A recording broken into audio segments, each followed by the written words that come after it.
Good morning, good afternoon, good evening, folks. Michael Zuber, one rental at a time, back with his friend and expert, Mr. Jonathan Twombly. How you doing, sir? I'm doing great, Michael. How are you? I'm doing well. One of the things I wanted to talk to you about, because in my world, this topic is definitely more your area. However, we have some folks like Ivy Zellman talking about single family homes starting to overbuild. And this is going to be a catastrophic event and this, that, the other thing. So basically what she's pointing out with single families is we are now building more single families than we had at the peak of '06. And actually just remember the number, it's 1.123 million units. So if they're talking about overbuilding in single family, I have to assume they're talking about overbuilding in apartments. So I wanted to talk to you about this and get your thoughts. So I have not heard the word overbuilding. Okay. With reference to apartments. So that is interesting. There seems to be the thesis amongst apartment investors, the consensus is there's not enough housing and to meet demand, and more needs to be built. And we're at a deficit for housing. That being said, the Joint Center for Housing Studies at Harvard just released one of its two big annual reports, and this one is called The Nation's Rental Housing, America's Rental Housing 2022. Okay, and if you're on their mailing list, they sent around a kind of synopsis of it the other day with some interesting charts. But one of the very interesting pieces of data here is that at the end of 2021, under construction units were at 700,000 units under construction, which is about 200,000 units per year over the last peak, which was 1985. It never even got that high. It peaked at about 450,000 units per year in 2007, and then kind of dropped off a cliff.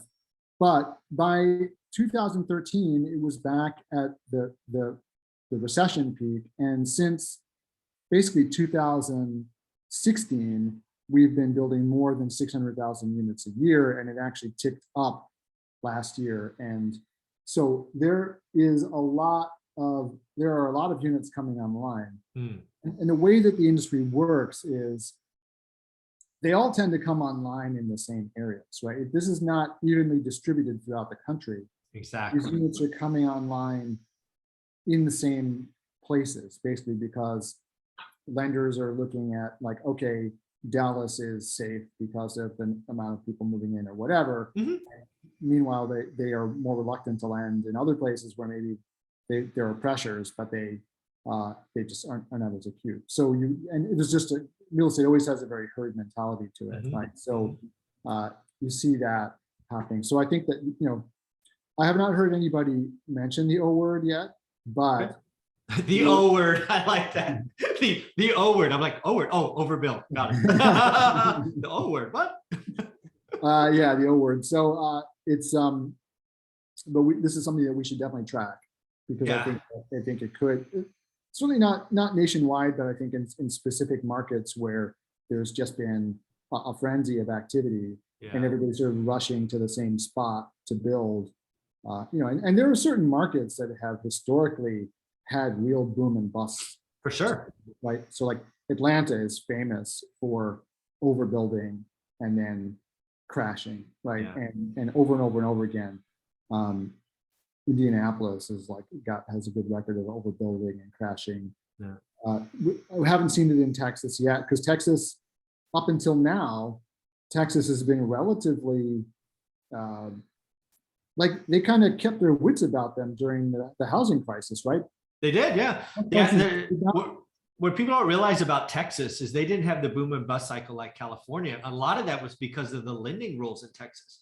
You couldn't get a 90 or 103% loan, right? They required real skin in the game, which was one of the reasons Texas didn't see the peak to trough that California did. So yeah, crazy. Yeah, and you didn't see it in South Carolina either, like, where you had you didn't have that same kind of like housing boom like you had, let's say, like in Arizona and some other places, right? So, but now things are different, right, in Texas, with the amount of attention it has gotten. And ironically, I mean, this is one of the things I always find like really interesting about investor psychology is people look at like, well, Texas didn't have a boom and bust in the Great Recession, so therefore, they're not, yeah, like it won't ever, right? And then they go, and so then everyone piles in, and you create the conditions for a bust, exactly. right? So, but we'll see what happens. I mean, population growth is staggering there. 1,000 people a day are moving to Texas apparently.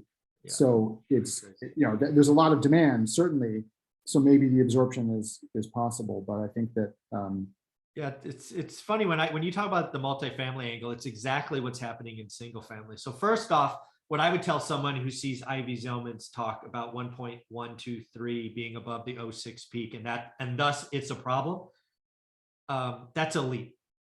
What we have seen in the last 2 years is great migrations. We have seen it is a lot easier to move from somewhere to somewhere. And what happened is we're going to lots of places that weren't ready.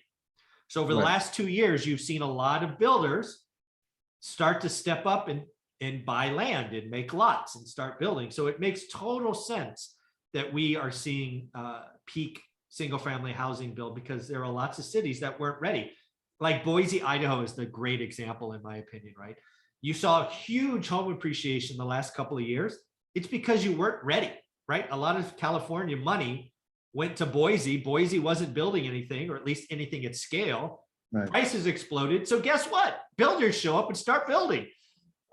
So again, 1.123 million being a problem is not a problem because we are simply catching up to the supply of people moving in, right? The great migrations. If it continued for a decade, yeah, of course, builders are going to build. It's a boom bust cycle, but this one peak is completely rational. It is completely rational. People moved and the cities weren't ready. I mean, you know, and there is an argument. I've seen this argument. I don't really have an opinion, but I'll just put it out there. There is an argument that the Great Recession was not caused by overbuilding, that there actually wasn't overbuilding. It was just the Fed pulling the rug out. It was the funky financing and then the Fed pulling the rug out. And then, you know, when things got overheated, but it wasn't actually oversupply of housing.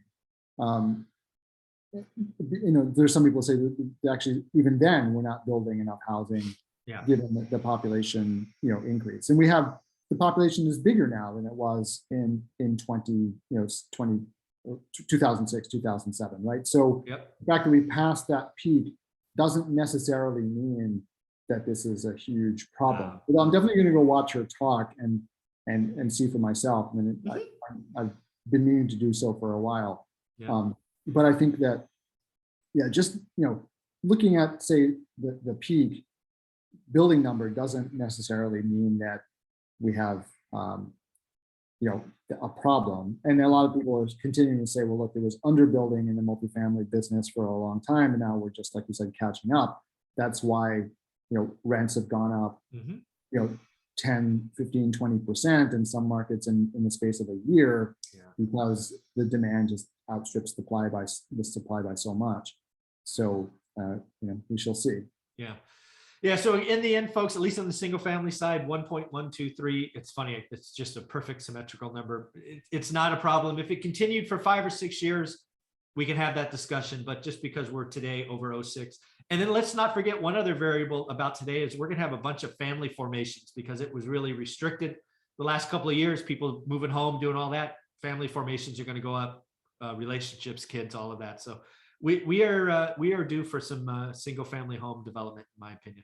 So there is something interesting though that I just read the other day, and I wish I remember where this was. I was reading it, but could have been The Economist, but I don't recall.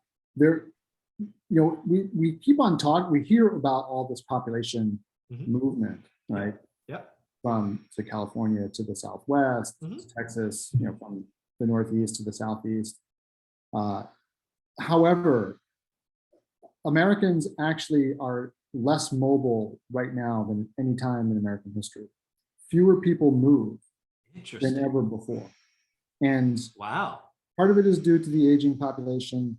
Part of it is due to the fact that people can't sell their homes because they got nothing, they can't buy the next home. So they're sort of stuck where they are. Yeah, that's an interesting one. Yeah. So it is interesting that even though there's so much talk about population movements, it's actually percentage-wise the lowest percentage in American history of people moving from house to house, right? So I have to go look that up.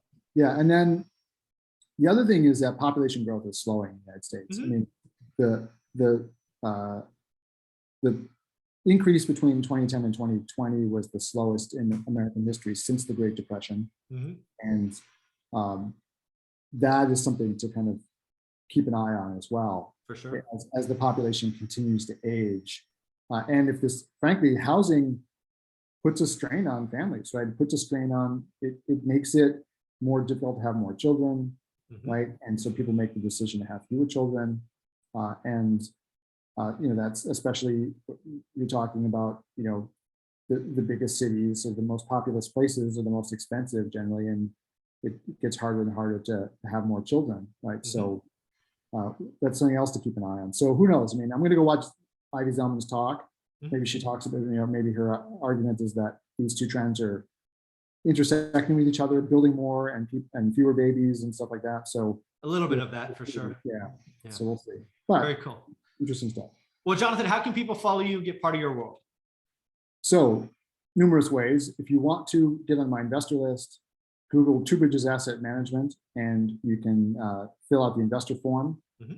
If you want to join my free Facebook group, it is Multifamily Investment Community.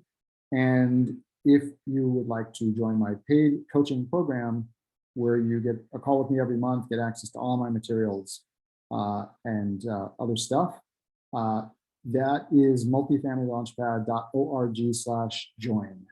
And it's just $97 a month for a great value. So very cool. That's awesome, man. Thank you very much, Jonathan. You have a wonderful week. Okay. You too, Michael. Thank you.